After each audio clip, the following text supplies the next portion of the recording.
you hear me? How far back can you hear me?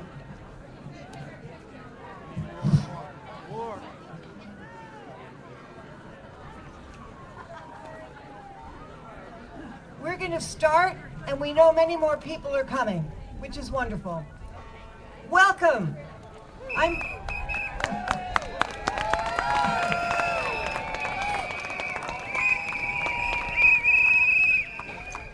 I thank every one of you. I'm Patricia Kleindienst from the Guilford.Peace Alliance. We're the sponsors of this rally, and there are many of us here. We have a special guest today, but we're going to start. We're going to have two starts. We're going to have a quick start right now, and then a slower start after the special event. Okay, are we all ready? Yeah. All right, I want to do one quick chant, okay? What do we want? Democracy. When do we want it? Now. 3 times. What do we want? Democracy. When do we want it? Now. What do we want? Democracy. And when do we want it? Now. All right. Okay. Let's go to the beginning of America. Oh, let me introduce. Whoops, did I just unplug my phone? No, you're good. Okay. I want to introduce Louis Makel, one of the founding members of the Peace Alliance from 1979, and the youngest of his 4 daughters, Lavinia Makel. And they are going to sing our national anthem, and I invite everyone to sing along. All right, we're a little under rehearsed, so give us a second to find the pitch, and then join in and sing our anthem with us.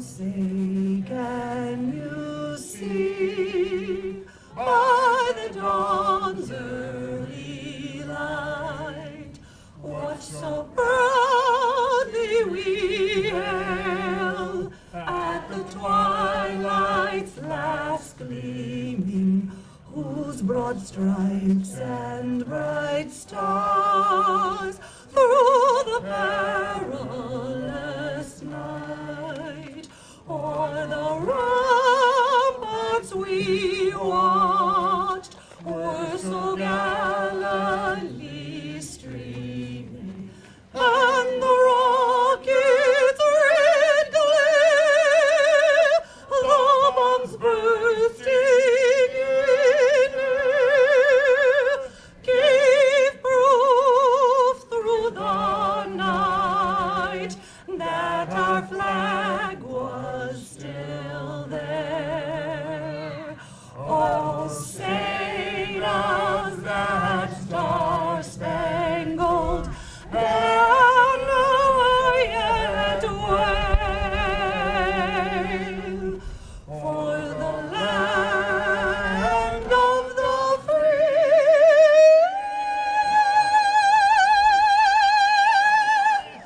and the home of the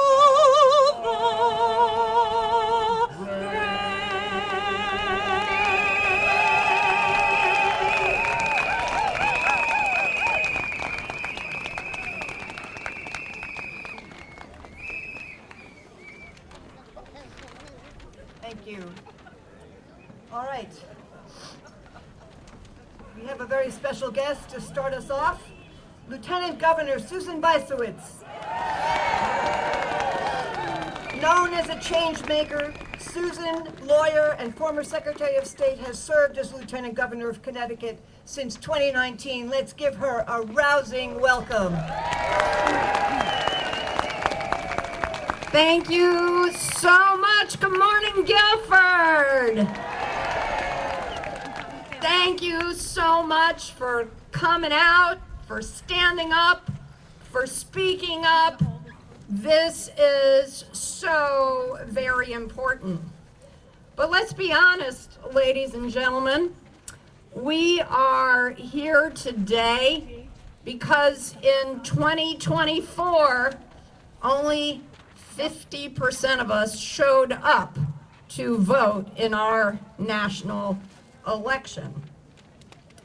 And I'll tell you that as I go around our beautiful state, so many people express concerns about whether we will even have an election in 2026. But let me assure you, here in Connecticut, Governor Lamont, Secretary of the State Stephanie Thomas, and our Attorney General William Tong promise that you will have an election that is free and fair in our state in November.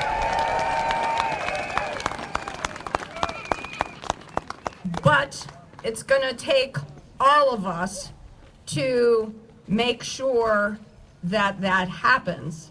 And I have grave concerns, and I'll tell you why.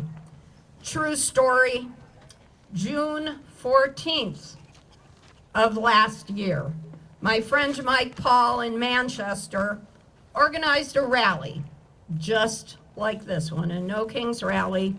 He put it out on Mobilize. 600 people signed up.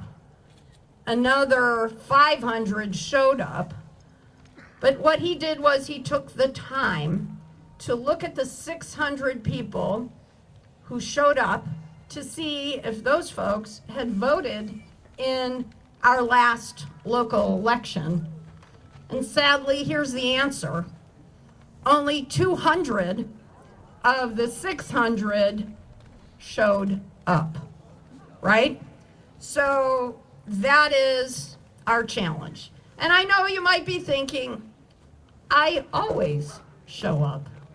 Well, that is not enough. We have to get other people to stand up and to show up to vote. So how do we do that? Join a town committee. Find a campaign to work on. Support someone or people who support your priorities and your values, and knock doors and make phone calls and register people to vote. But let me tell you, you can also run for office. There still are spots on the ballot for offices coming up just this year in a few months. And let me tell you, ladies and gentlemen, if we had half women in the United States Congress today, we would not be in this big mess, right?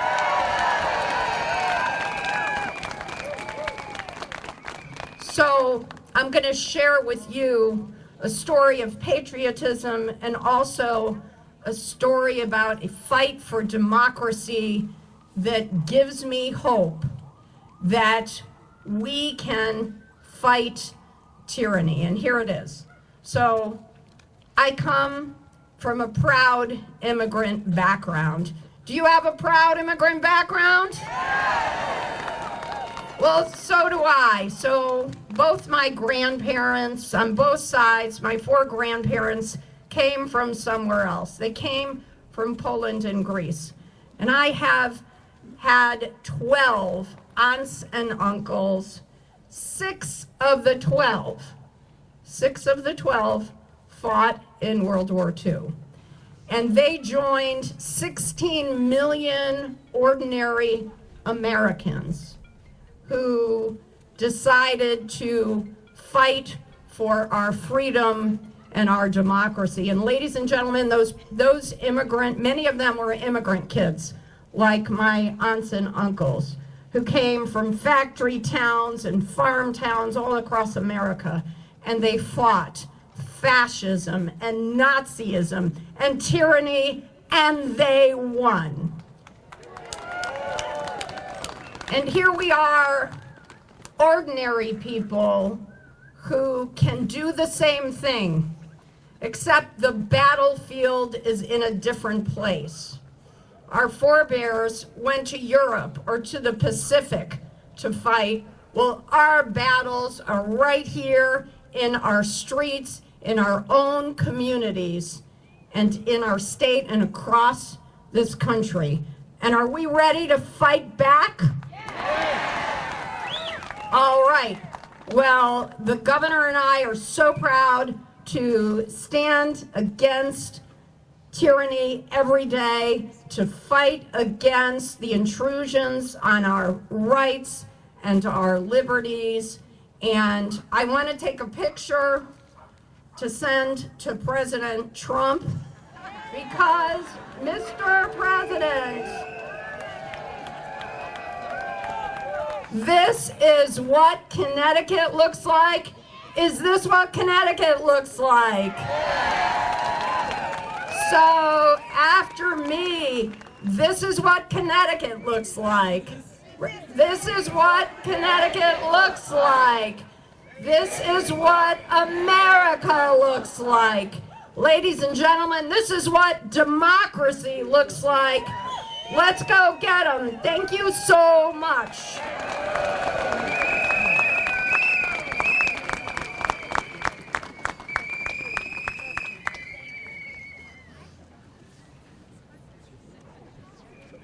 All right. Are we ready? We have some marvelous speakers today. I'm going to say very little. I'm the MC today. I might interject a few things here and there, but I want to get started. And you see the pictures in front of us. We stand with Minnesota. We stand with Minneapolis. And we want justice for Renee Good and Alex Preddy. We want justice for every detainee who is innocent of all crimes. And we want justice for every person who has been killed by ICE or died in captivity. All right, on that note, let me introduce Glenn Formica. Many of you know attorney Glenn Formica for his years of advocating for the rights of immigrants. Together with Connecticut Students for a Dream and others, Glenn has now started a new statewide organization, the American Immigration Law Clinic, or TALC, to increase representation for every individual detained by the Department of Homeland Security, ICE, in Connecticut. He will speak to us about the people who are being stolen from our communities and the efforts to bring them home. Let's welcome Glenn.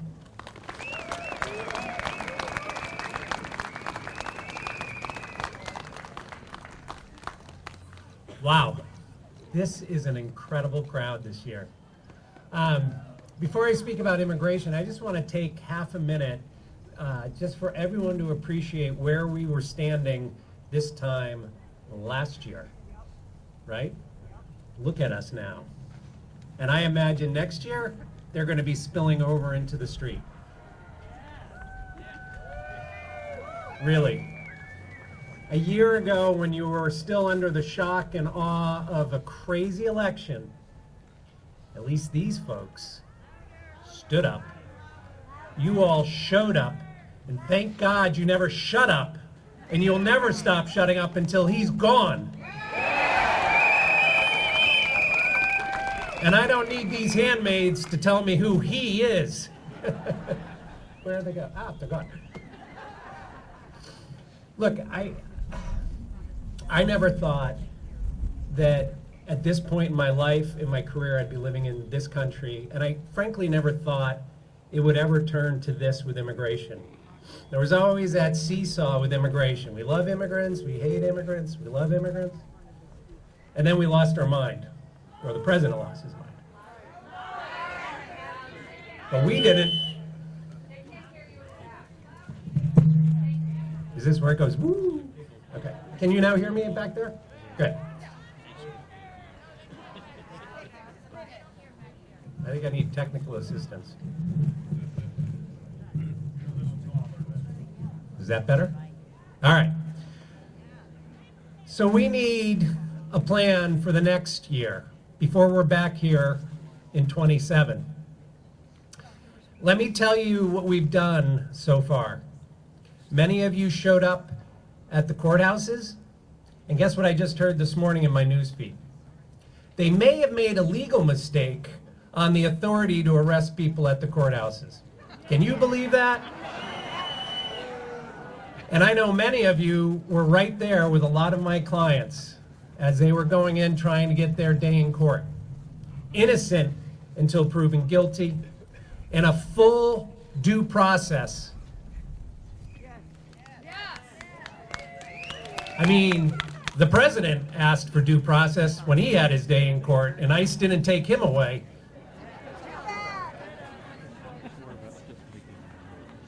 Many of you have also volunteered to just support immigrant families as they're being torn apart. The interfaith coalitions have stood up to provide short-term food assistance, social emotional support, sometimes childcare. I am so proud of my community. I am so proud of my state. And in a year, I think I'm going to be so proud of my country again. We're going to turn the tide on immigration. That's where they started. I promise you that is where they will end, with a new immigration law that lets everybody have a chance at the American dream.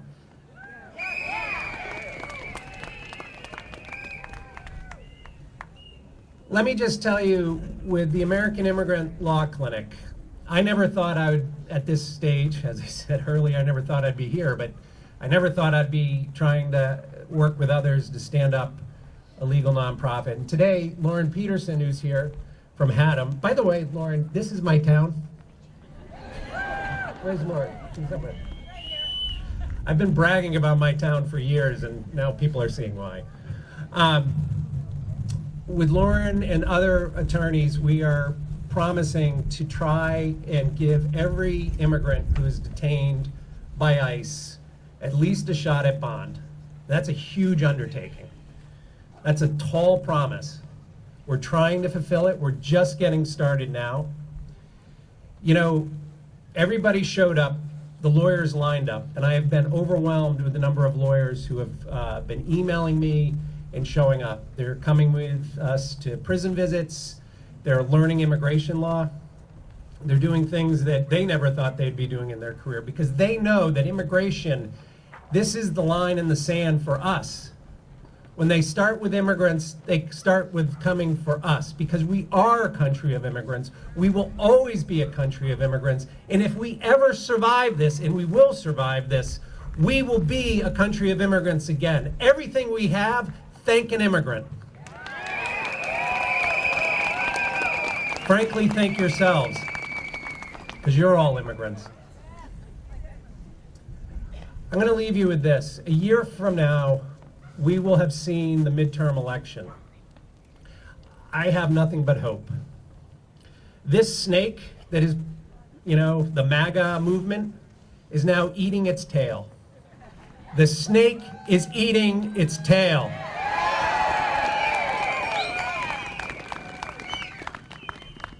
And when it's done, all of us can't go away.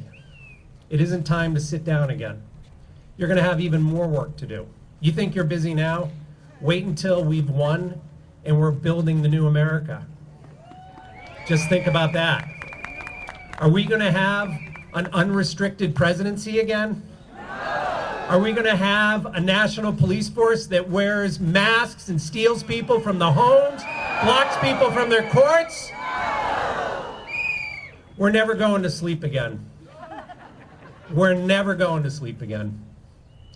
And I'm just going to say this to this crowd. It's a little bit older, and I've heard complaints, and I'm too old for this. Well, first of all, the president's too old for this, but that's another story. You're going nowhere. You're not leaving the planet until you fix this. I need every one of you to commit to that. Doesn't matter if it aches, doesn't matter if you need another pill, take it and move on. Because you've got a lot of work to do in the next 2 years. God bless, thank you.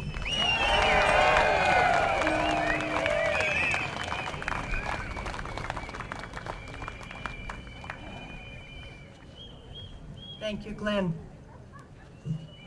Oh, thank you. I want to thank Mike Corcoran and his friends, who we are now calling the Peace Alliance players. They're going to play for us. But Mike came to our last rally and saw our patched together sound system and said, no, I'm going to bring you a sound system next time. So here we are. Let's thank Mike Corcoran and the Peace Alliance players.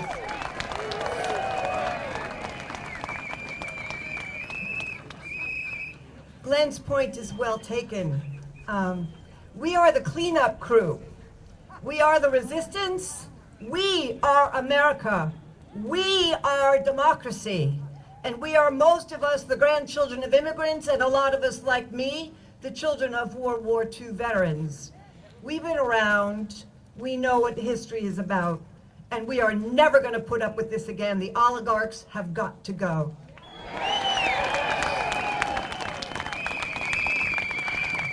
All right, I'm going to pause here before we hear our next two profound speakers about immigration for a meditation on this screen from Louis Makel.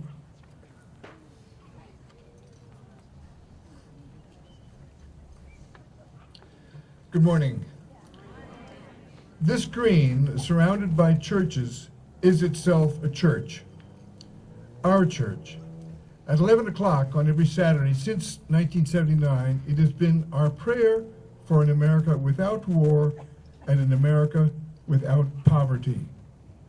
We are a rich nation, but shooting itself in the foot lately at every step for no reason or stupid reasons.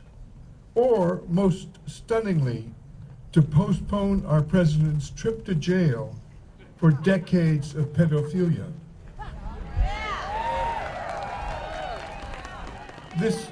This is a giant waste on every level and infuriating. Our vigil is lately our weekly reminder, yes, but also our weekly affirmation that we are together in this fight. That word, together, is both our solace and our resolve. It is the most important thing I do each week, for it affirms that I am not alone in America, and that America is this and not that. Join us on Saturdays. This green is a gift, yes, but it calls now from and to the bottom of our hearts. It would take about 850 of us to surround our green every Saturday. Come, let's do this. Be this dream. Do not waste our gift. Do not waste America. Thank you.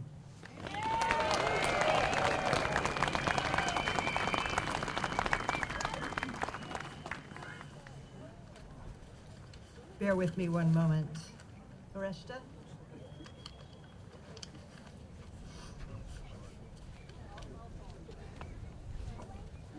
I stapled it together.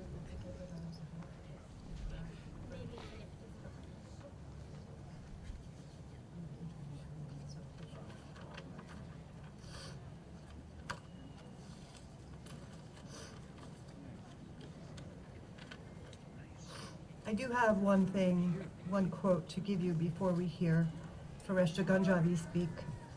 Okay, this is from Abraham Lincoln, 1859, speaking to us. The people are the rightful masters of both Congresses and courts, not to overthrow the Constitution, but to overthrow the men who pervert it.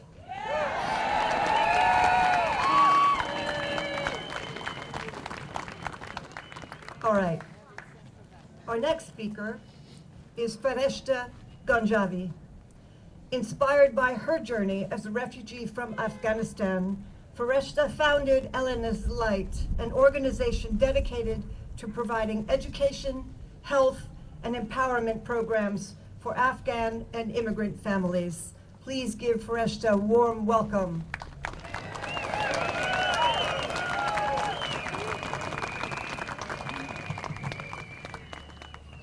Salam. Hello. Hola.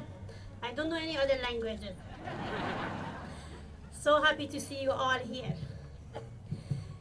I am a refugee, a mother of 3 daughters, the founder of Elena's Light, and a proud member of this community.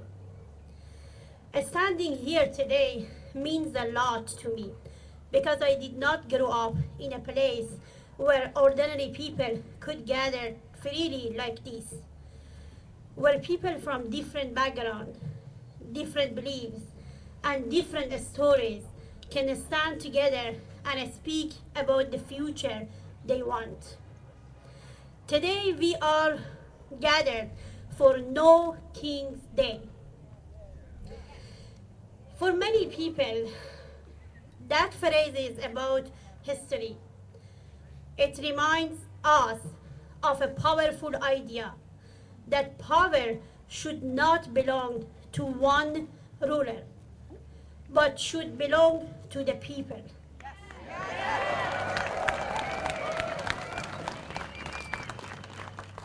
In addition, for me, that idea is very personal.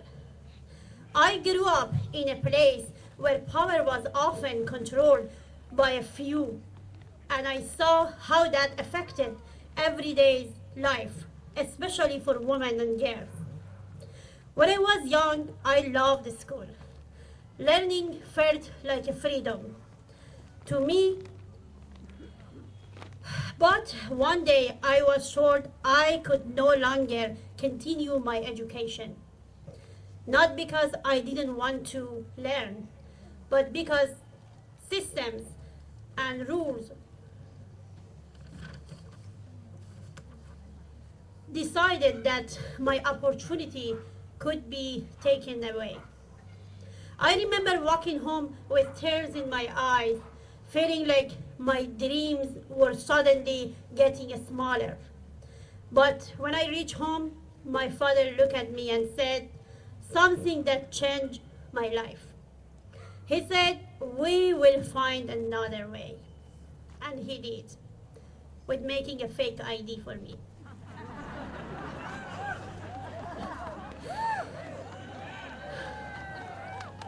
Thank you.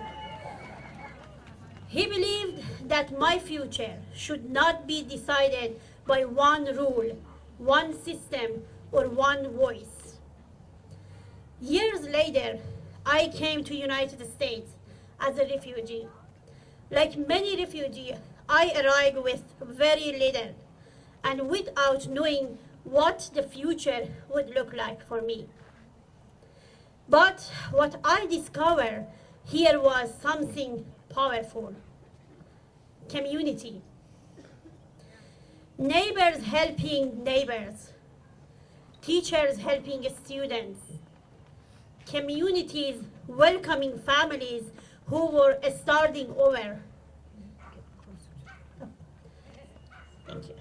And slowly I began to understand something important about this country. Its strength does not come from one person. It comes from people working together.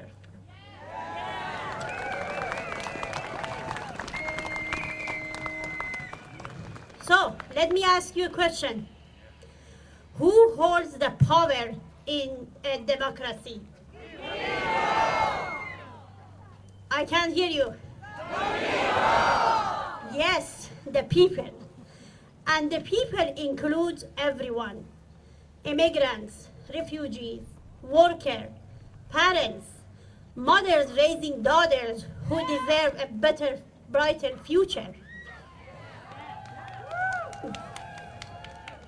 As a mother of 3 daughters, Elena, Diana, and Nihan, I think about that every day.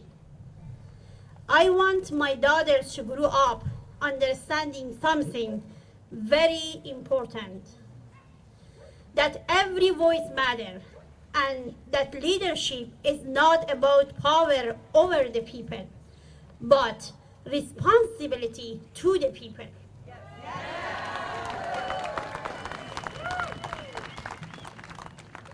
That belief is what inspired me to start Elena's Light. Our mission is to support refugees and immigrants as they rebuild their lives and became part of the communities around them.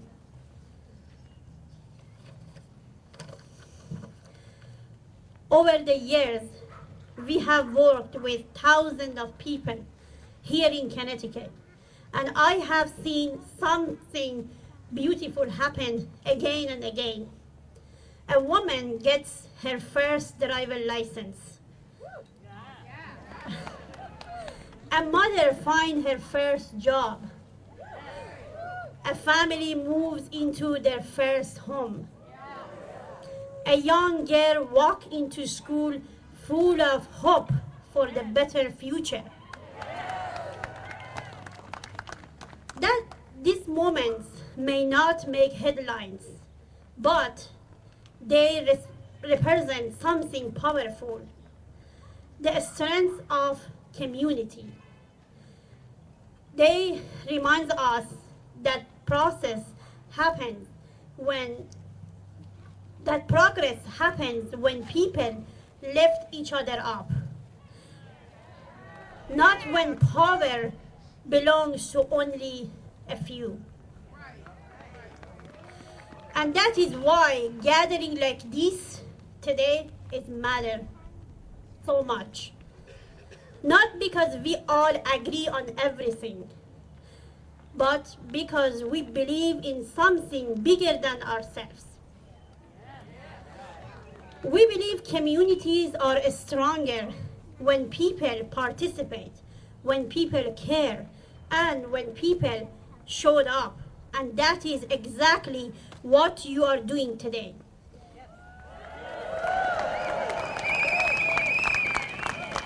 You are standing up. You are speaking out. You are protecting something very prestigious. Because democracy is not automatic things. Democracy is not guaranteed. It survives when people care enough to protect it.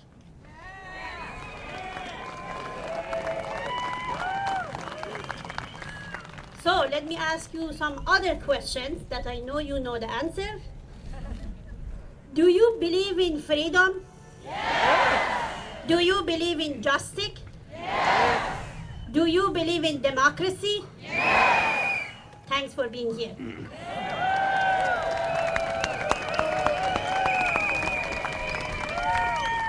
Then remember this. The strength of this country has never come from one alone person. It comes from people standing together, different background, different religion, different language, but one shared beliefs that every person deserves a chance, opportunity, and a voice. And we must remember something very simple. We are stronger when we stand together. So today, I simply want to say thank you.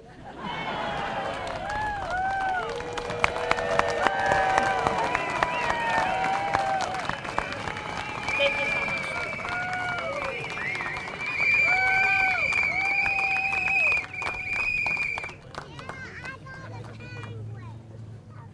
Thank you. Thank you, Fereshte. We have one more speaker about immigration and the law. It is super important.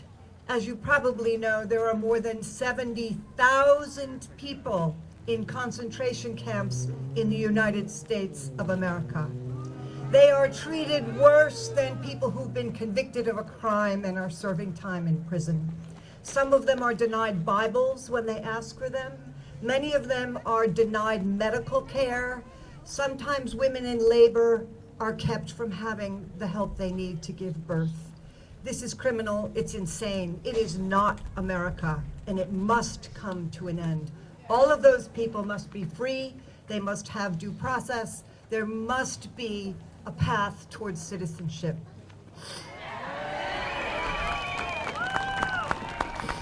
So our next speaker is Lauren Peterson.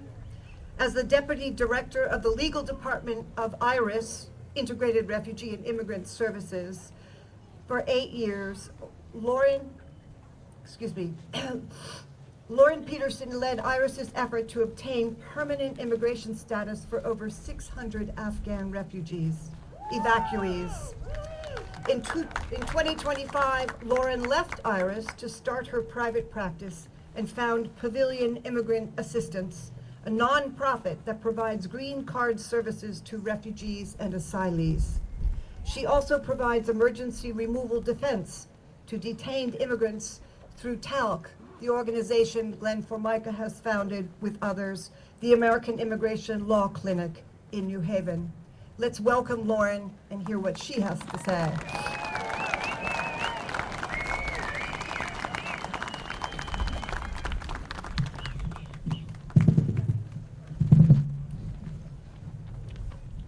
Good morning. We're gonna get this right. Can people hear me? Terrific. I'm so thrilled to be here. And I was so thrilled when Patricia asked me to participate. I said, well, what do you want me to speak about? And she said, oh, I don't know. I mean, the themes are our love for our country, our democracy, and that was enough. She had me at democracy, as it turns out. Because I have a starry-eyed ardor and admiration, maybe even a reverence for democracy. Much of my career has been advocating for asylum seekers, refugees, and more generally for democracy and human rights. Democracy and human rights, two things that invariably go hand in hand. Now, some of you might be, and I hate to get too nerdy on you, but it's just, that's me. I'm more comfortable in front of a laptop, right? So, yay for laptops, that got a woo. Yes. So you might be familiar with the basic outline of an asylum claim. It more or less goes like this: my country is oppressive, you can fill in the blank, my autocratic regime, my government, my home country is harming me, so I can't go back. Now, there are some themes that seem to recur when I talk about asylum claims and in some of my other advocacy. And I thought you might find some of them interesting. Some of them might resonate with you. For example, I've described to an immigration judge an occasion where a man was detained, mistreated, then driven to a remote location, abandoned by the side of the road, freezing and disoriented. And I wasn't actually writing, you might be surprised, I wasn't writing about Nur al-Amin Shah Alam, the mostly blind Rohingya man who froze to death outside of a Tim Hortons in Buffalo after CBP dropped him off. No, I was speaking of my Nepalese client's pro-democracy uncle who was being targeted by Maoists. I wasn't writing about my country, I was writing about Nepal. I've described, in another case, prison conditions so overcrowded that inmates have to remain in a standing position in cells built for 3 that had 17 in it. They had to take turns during the night, lying down on the ground to sleep. I wasn't writing about a recent transfer of female detainees, ICE detainees, from New Hampshire through Massachusetts, where women were packed so tightly into a temporary holding cell that they couldn't sit down, and multiple women passed out and were hospitalized. No, I wasn't writing about that. I was writing about political prisoners in a Turkish prison. I was writing about my client's father. I was writing about Turkey. I wasn't writing about my country, not my country. In another setting, I tried to convince lawmakers to hold their government accountable for allowing intelligence ostensibly gathered to fight terrorists to instead fire missiles at alleged smugglers, resulting in hundreds or possibly thousands of civilian deaths. And this truly is going to surprise you. I wasn't talking about blowing up ships in the Caribbean without apprehension, charges, trial, or proof. We have a word for that. It's called extrajudicial. Maybe you could repeat that after me. Extrajudicial. Right, we have a word for that. No, I was actually meeting with members of the French Parliament to talk about information they'd shared with Egypt to strike civilians along the Egyptian border with Syria. I wasn't writing about my country. I've described governments who slowly kill their undesirable prisoners through medical neglect, and I wasn't writing about my current client's cellmate who 2 weeks ago died in detention in Louisiana from complications with her HIV because the detention center didn't treat her. No, I was writing about Russia and Egypt. I wasn't writing about my country when I wrote those words. And I've written about a country where security forces opened fire on peaceful protesters that the government later claimed were unpatriotic, dangerous agitators. Boo! Shockingly, I was not writing about ICE officers in Minnesota. I was writing about Nicaragua. I wasn't writing about my country. I've written, the last one, I promise, but it just gets better. I've written about countries that once grudgingly, admittedly, grudgingly accepted desperate refugees fleeing to their borders, but then began imprisoning and repatriating them, even knowing that those refugees faced terrible danger when returned to their countries. And I wasn't writing about the US not only halting refugee admissions, but detaining legal refugees in Minnesota and announcing that it's going to reevaluate and possibly revoke the status of 233,000 refugees that entered during the past 4 years, who believed that their wandering and their fleeing and their danger was finally at an end when they had come to this country. No, I was writing about Pakistan and Iran. I certainly wasn't writing about this country. I wasn't writing about my country, and I could go on. As I read and watch so many things happening in my country, I feel anguish, but almost more, I feel disorientation. I see familiar things that shouldn't be familiar. I see things that certainly aren't my country. But the work that I do, that we're doing here, it helps keep me centered in facts and their rightful, their incumbent emotions that go with them. I want to be shocked and upset and confused when I see immigrants hurt and turned back, citizens mistreated, and the rule of law just pole vaulted over. I should feel this way. And this is because, and I feel this way so much when I look out here today, this is because America is generous with its opportunities. It is exacting but magnanimous with its laws, and its people, all of you who thrill me by being here today, are optimistic and always ready to do good and to do right. This is my country. Thank you.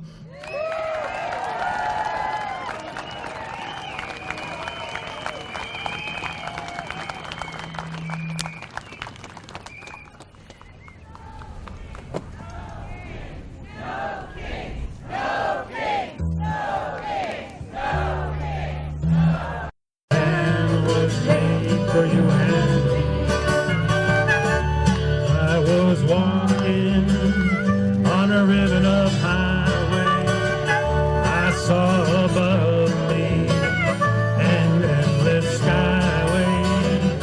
I saw below me a golden valley. This land was made for you and me. Everybody, come on, sing along. This land is your land. This land is my land. From California to the New York Islands, from the redwood forest to the Gulf Stream water. This land was made for you and me. Our Roman railroad,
land was made for you and everybody's. This is for everybody. Not just Donald T.J. whatever the hell his middle initial is, Trump. Scumbag. Sorry. Keep up the fight. Thank you so much. All right. We got a lot more to go. Now, I want to see people in the back. Can you hear me? Back there. Wave those flags if you can hear me. Okay, thank you. So, we have some marvelous speakers coming. That was a beautiful song. Thank you to the Peace Alliance players who will come back and sing again when we're finished. I just want to point out we have some tables here. The speakers who are coming next will tell you what's on the tables to share with everyone. We have whistles. In addition to whatever else we have, we also have Know Your Rights cards. Everyone should take one. And so I'll let those people tell you what they have for you to share. But before that, we have Rabbi Joshua Hammerman speaking next, Rabbi Emeritus at Temple Beth El in Stamford, who now lives in Madison. He is an award-winning journalist and author, and you can follow him on his newsletter called In This Moment on Substack. Rabbi Hammerman, welcome.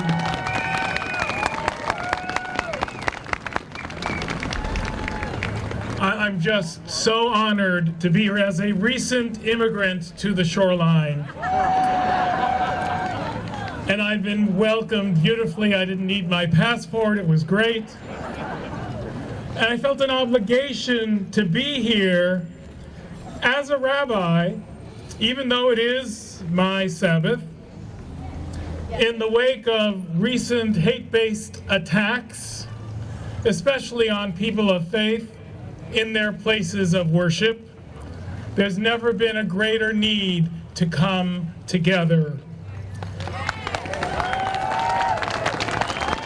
We have to pool our spiritual resources now more than ever to reclaim the moral high ground that has for too long been given over to those who wear masks of piety to cover their corruption, their greed, their hatred of the stranger in our midst. The upcoming days are a time of sacred celebration for all of us. For Christians, it's Holy Week, a time of rebirth. For Jews, it's Passover, the time of liberation. For Muslims, Ramadan has just ended. And for the White House, it's April Fool's Day.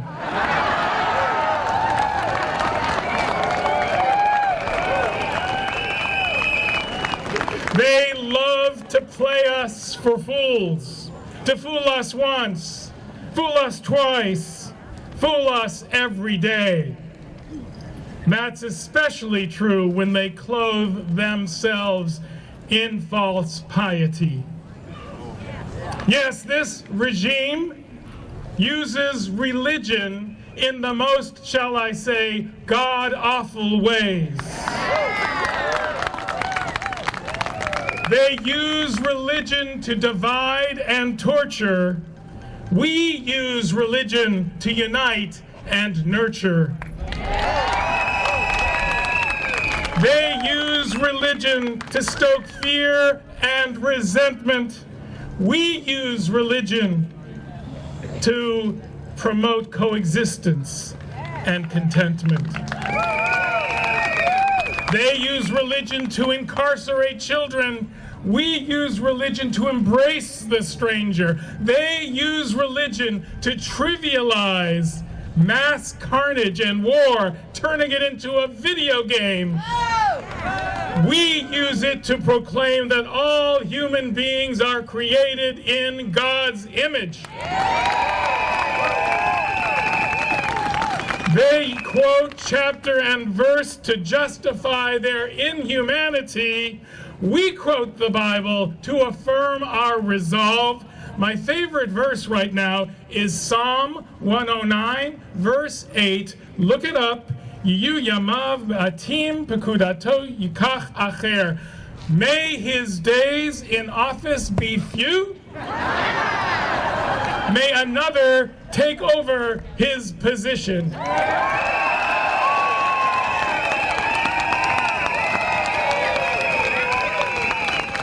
Psalm 109:8. I want to see it behind home plate when the cameras are on.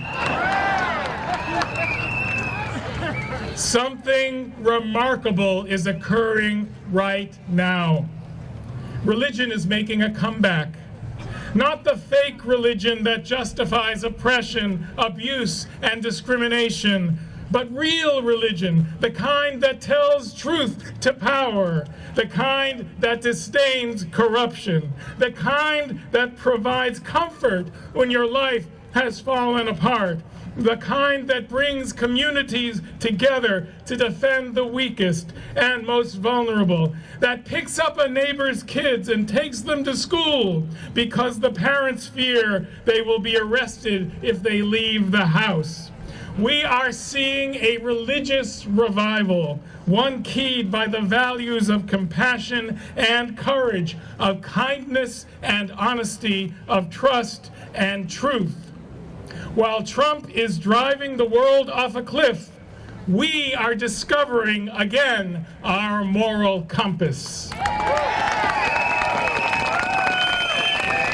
This is America's reawakening.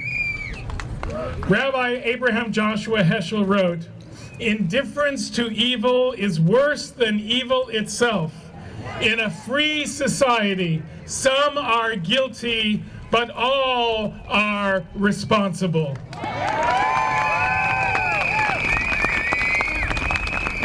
We are all responsible to stop those who have killed and deported and lied and stolen and desecrated our moral foundation and trampled upon our Constitution.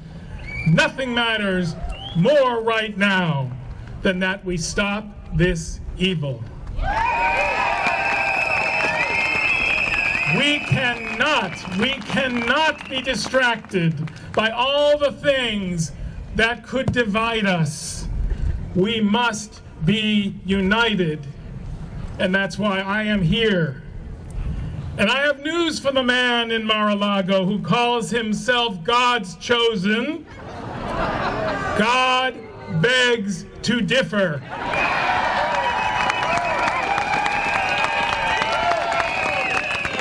God does not believe that might makes right. God is not steering us into an apocalypse. God did not choose you, Donald.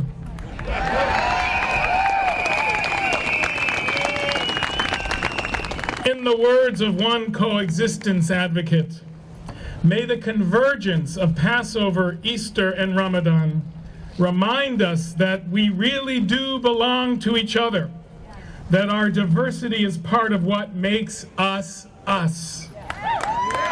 There is room at the table for us all. On D-Day of June 1944, President Roosevelt went on the radio and recited a prayer to steady the resolve of the American people. FDR's words for that prayer apply perfectly to our current, equally perilous existential moment. He said, "With thy blessing, we shall prevail over the unholy forces of our enemy.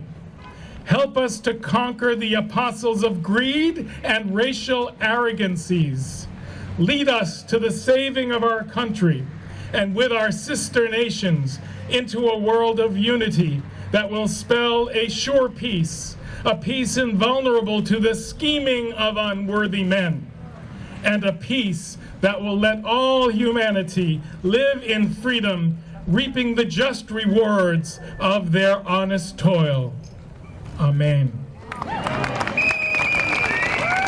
This is my prayer for America.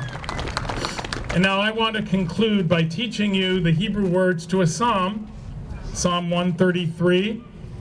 It's a very special passage, and words that imagine a true harmony that our faith traditions envision. How good and pleasant it can be when all God's children dwell together as one.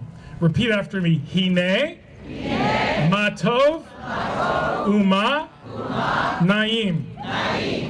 You've all been to Hebrew school. Shevet, Achim, you got the ch, good. Gam, Yachad. If you know it, join me. And if not, try to learn it. Hine matov umanayim shevet achim gam yachad. Again, hine matov umanayim shevet achim gam yachad. Hine matov shevet achim gam yachad. Hinei matov shevet achim gam yachad. Hinei matov umanayim shevet achim gam yachad. Hinei matov umanayim shevet achim gam yachad. Thank you very much.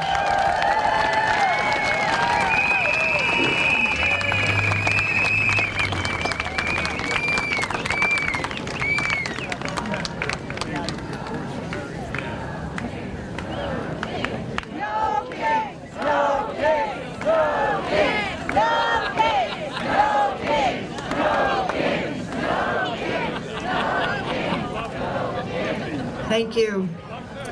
That was very beautiful.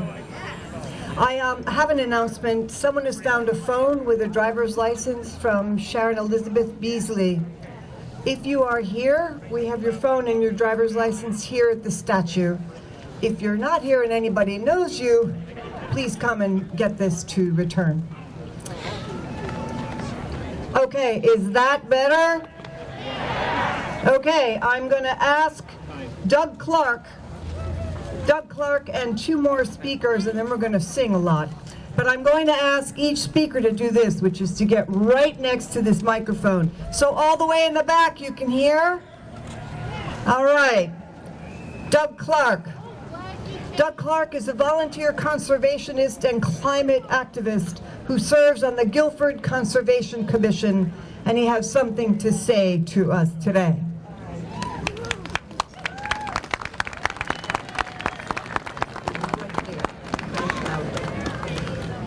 Gotta be loud, right? Okay. It is a thrill for me to be a part of this gathering, to be together with all of you who know that the Trump regime is terrible, horrible, no good, very bad, and downright evil. And we are here resisting all the wars that this regime is waging both at home and abroad. Now, as a religious environmentalist, I am especially passionate about resisting the Trump regime's war on the environment. And that's why I'm here to invite those of you who will be here 4 weeks from today, here on the green. The Guilford Conservation Commission, Parks and Recreation, and Sustainable Guilford Task Force are going to be hosting an Earth Day celebration. 56 years ago, the first Earth Day brought 20 million Americans, 10% of the population, into the streets to protest the environmental crises of the 1960s. Many of you here probably were involved in that first Earth Day. And you remember that the environmental crises of the 1960s and 70s had to do with land, air, and water pollution. And as a result of that first Earth Day, President Richard Nixon created the Environmental Protection Agency, and Congress passed the Clean Water Act and the Clean Air Act. Today's environmental crisis is twofold. First, it's a climate crisis. We know that global warming is making extreme weather conditions more serious, more extreme, longer lasting, and creating additional climate injustice. This is also an environmental crisis of the regime in our nation's capital, symbolized by the administrator of the Environmental Protection Agency, Lee Zeldin, who boasted, amen, boo, boo to Lee Zeldin, who boasted about all the deregulatory actions of the regime in this way. He said, "We have driven a dagger through the heart of climate change religion." Mr. Zeldin, climate change is not a religion. And even if it were, the First Amendment guarantees the free exercise thereof. Climate change is a reality. Climate denial is a sin. You and your boss need to be removed from office as soon as possible.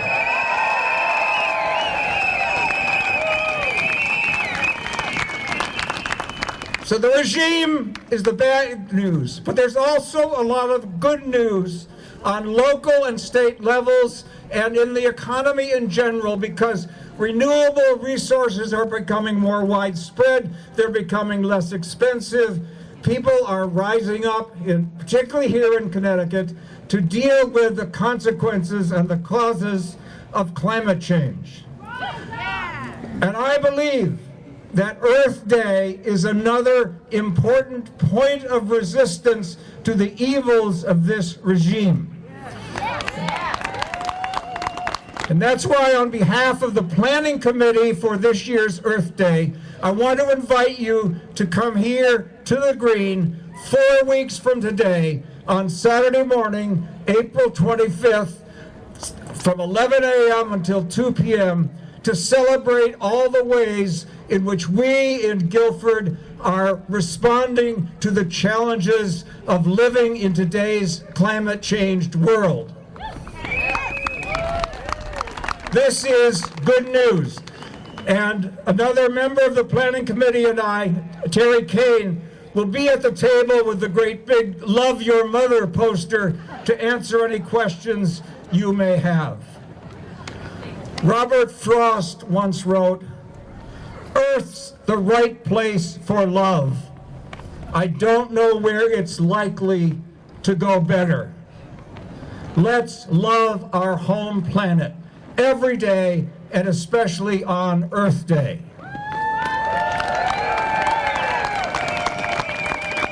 Down with this evil regime.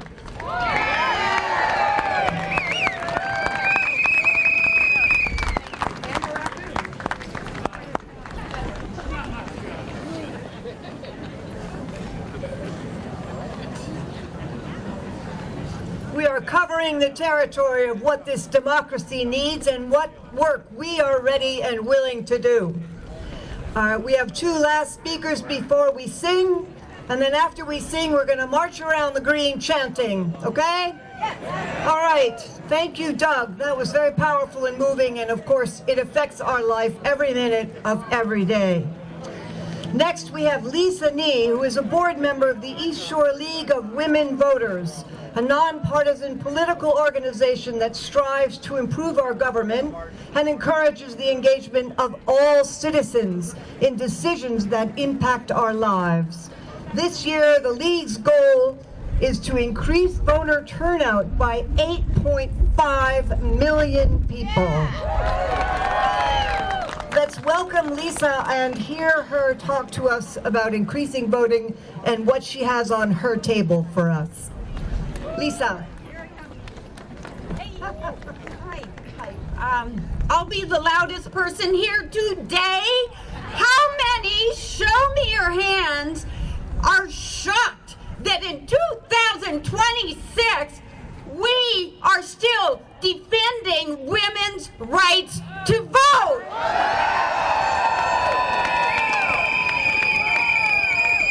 Shocking. And if you listen closely, you can hear the people rolling over in their graves who thought this was never going to be an issue again. So, thank you. I'm Lisa Nee. I'm with the League of Women Voters. It's a nonpartisan group that is all about protecting voting rights. The League's campaign, Unite and Rise 8.5, which translates into, let's get 8.5 million people to vote in this next election. So how many of you voted in the last election? Yeah, that's what I thought. So what we need to do is get out of the voting tent we're in and get someone to vote. I'm going to get someone to vote. Will you?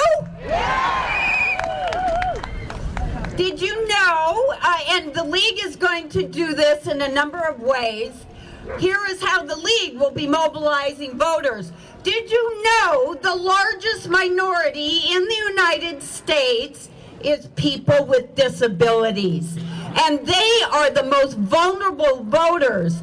And yet, in the last election, due to a campaign called Rev Up the Vote, they are the only voting group that showed an increase in voting. So we are talking about taking down those barriers for everyone. So if you want to know the other groups among us that actually tick down. So if you are a person with a disability, the League of Women Voters has information for you on how to vote. If you are out of the country on election day, or you are a college student away from home, or you don't know if you're registered, the League of Women Voters has information for you to help you vote. If you are unhoused, we will show you the path to voting. If you are a person who has lost the right to vote, we will give you the information to try to get that rights back. We will work for everybody to try to get them the ability to vote and show up on election day. How many of you know somebody between the ages of 18 and 24? Hands? Know somebody? Excellent, excellent. Because here's a shocking statistic. Only 42% of the people between the ages of 18 and 24 are registered to vote. So we've got a huge opportunity there, especially when they come home over the summer and are out and about, and we need to be able to engage them in voting. If we want better results for adults, better results voting for adults, we actually need better results for kids. And I'm going to tell you, we can start as young as these young, happy people up here who have shown up. My mom was a League of Women Voters since time began. And she was also a writer. And she used that combination to write a play in 1970 in which my sister played the first female president. And the rest of the chorus of us from the Fridley, Minnesota, Loganberry's 4-H Club would come marching on to say, Stand up for what you believe in. Sit down for what you don't. No matter what you do or say, just vote, vote, vote. Well, that play of the little knock-kneed Loganberry, Fridley, Minnesota kids made it all the way to the state fair. And we marched on stage again and we said, stand up for what you believe in, sit down for what you don't. No matter what you do or say, just vote, vote, vote. And before you know it, you would walk around the Minnesota State Fair and you would see people saying, stand up for what you believe in, sit down for what you don't. No matter what you do or say, just vote, vote, vote. So, is it any coincidence that Minnesota has the highest turnout at voting elections over anybody in the United States? I think not. So you're going to see some young folks, or you're going to see a buddy who needs a little pick-me-up, and you're going to do this with me. Stand up for what you believe in. Sit down for what you don't. No matter what you do or say, just vote, vote, vote. So here's the takeaway. There are 8.5 million people out there who didn't vote, and chances are you're going to meet one of those 8.5 million people in your travels. So we are going to arm you with a tool to help you out. I have volunteers in the crowd that are going to be handing out a card.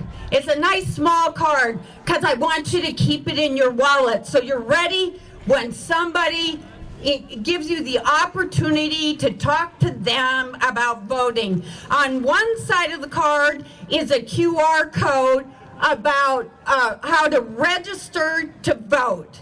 On the other side of the card, which is now on the ground, is the QR code to 411vote.org. 411.org, thank you, it will give you information about everything voting, no matter what state you live in. So I want you to be ready to get someone to vote. Are we all going to get someone to vote now that we are armed with the right material? Yes, yes, awesome. So I'm going to leave you with one last note. I know we're all feeling distressed. That's why we're here. And I wouldn't want you to know that I too am distressed and confused about everything that's going on. But I really want you to take that anger and turn it into caring. And take that frustration and turn it into compassion. Because what we have seen in Minneapolis, it is those emotions that are the superpowers. Those are the emotions that will help us defend democracy. Thank you so much.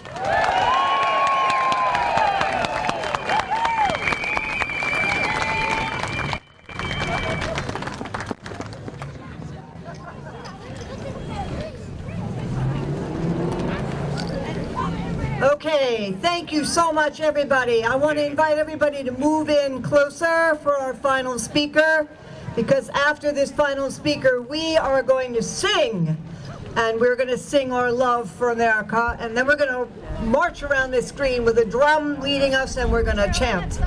But before that, we have John Mixad coming to speak to us. John never imagined himself as a peace activist, but our nation's policies, which have led us into endless wars of aggression, have compelled him to take a stand. He volunteers with World Beyond War and Veterans for Peace, two nonprofit organizations working to end the scourge of war and establish a just and sustainable peace.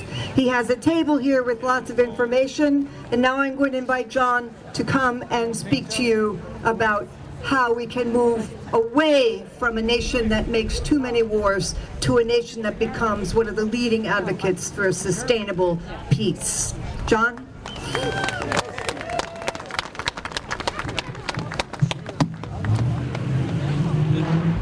Thank you. As Patricia said, my name is John McSad. I'm an engineer by training. I never imagined myself being a peace activist, but here I am. I'm now a grandfather of 2, and every action I take is dedicated to help create a future where Ollie and Henry and all in their generation can flourish. I ask you to join with me to resist the U.S. and Israel's war on Iran. By launching this war of aggression, President Trump has violated the Constitution, defied international law, flouted the will of the American people, and has put millions of lives at risk. Trump's illegal actions have already shown us some of the cost of war. American service members and thousands of civilians killed and injured. Skyrocketing oil prices, worldwide economic disruption, and the potential for global recession. Billions in squandered treasure, millions of people displaced, a conflict that is now a regional war and has the potential to blow up into a world war that some say we are already in. We rightly condemn this war, but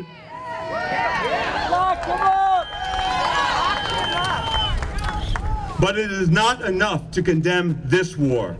We must stand against all U.S. wars of aggression. Consider the results of the 20-year war on terror that resulted in 4.5 million dead, millions more injured, 38 million refugees, and a total bill of $8 trillion. I say, whatever you are for, you should stand against war.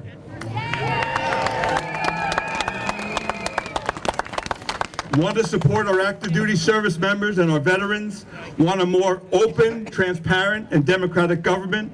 Want the resources to support human needs like health, education, infrastructure, housing, and poverty?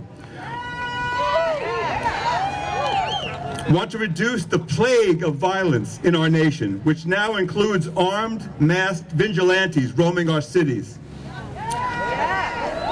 Want to deal with the real global existential threats to our safety and security, namely future pandemics, climate collapse, and nuclear war? Then we must rise up together to end needless wars of choice and choose the only sustainable path before us that gives our children and grandchildren a chance to flourish. The path to getting almost everything we want starts with ending these wars. The path to ending almost everything we abhor starts with ending these endless wars.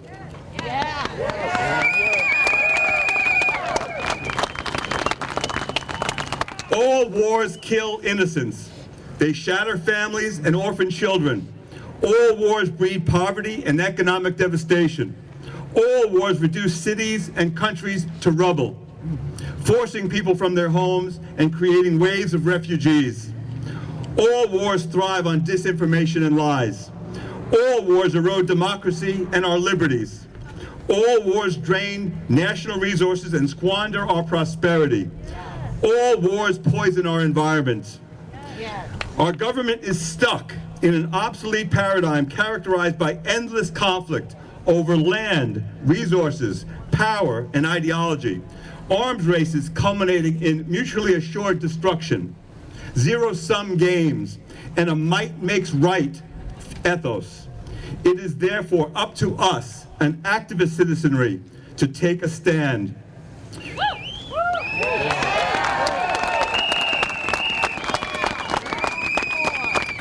Given the existential threats that we face, and given the resulting neglect for the human needs of our nation, we must abandon this destructive paradigm and demand a shift to the only sustainable path forward.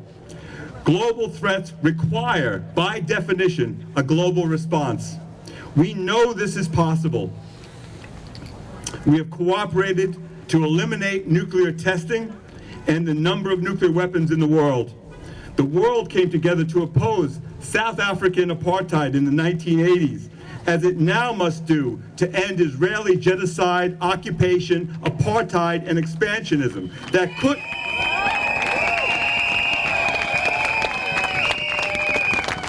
could not happen without our government's complicity.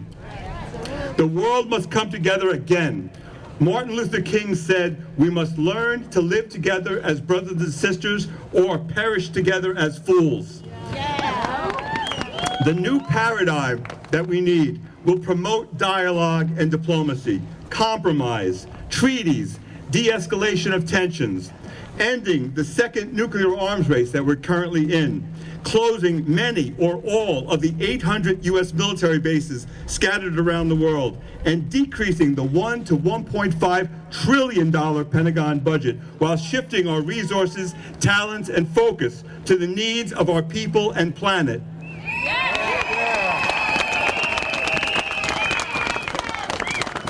Yes, indeed.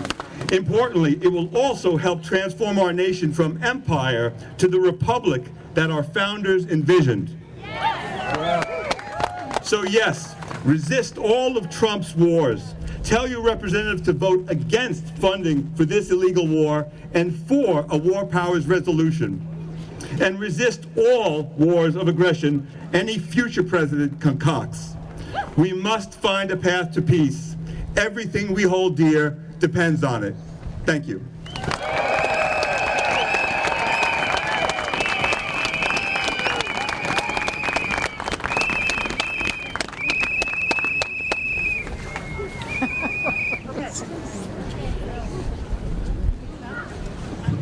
Thank you, John.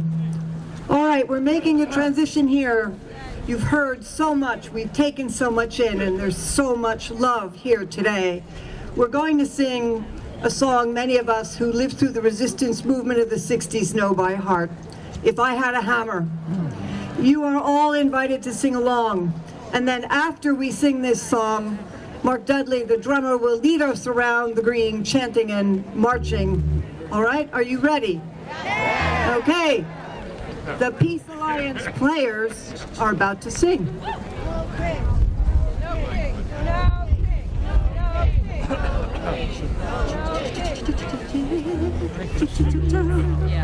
Okay, this is also a sing-along song, so feel free to join us.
Here's Mark right over here with the drum and the red resistance hat.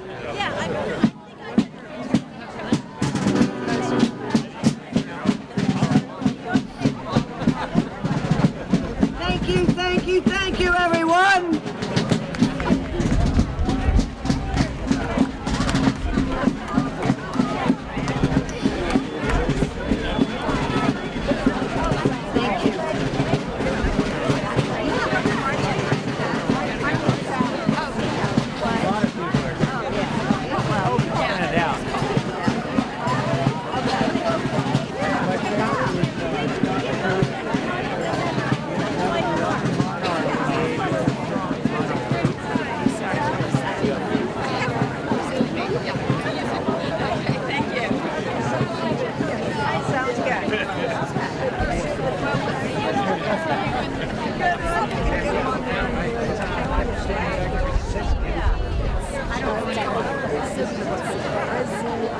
Some of these towns, the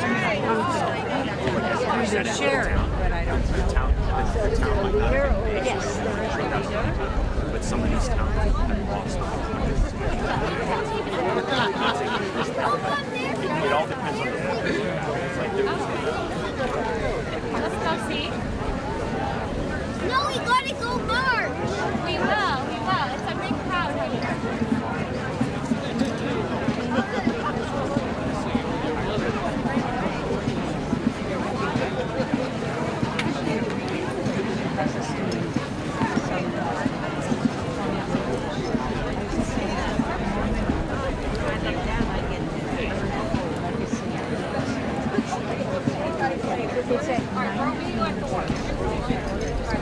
That's why I know. Are you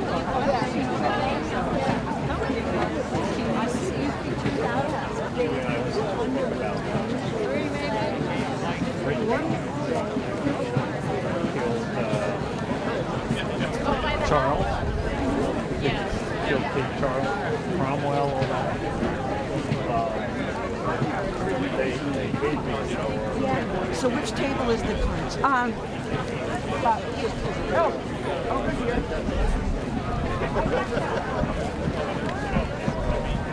Hey. How you doing, guys? All right. Right. Way to go. Way to go.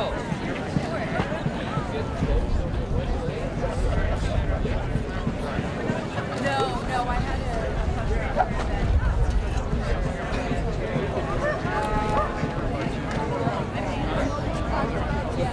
Well.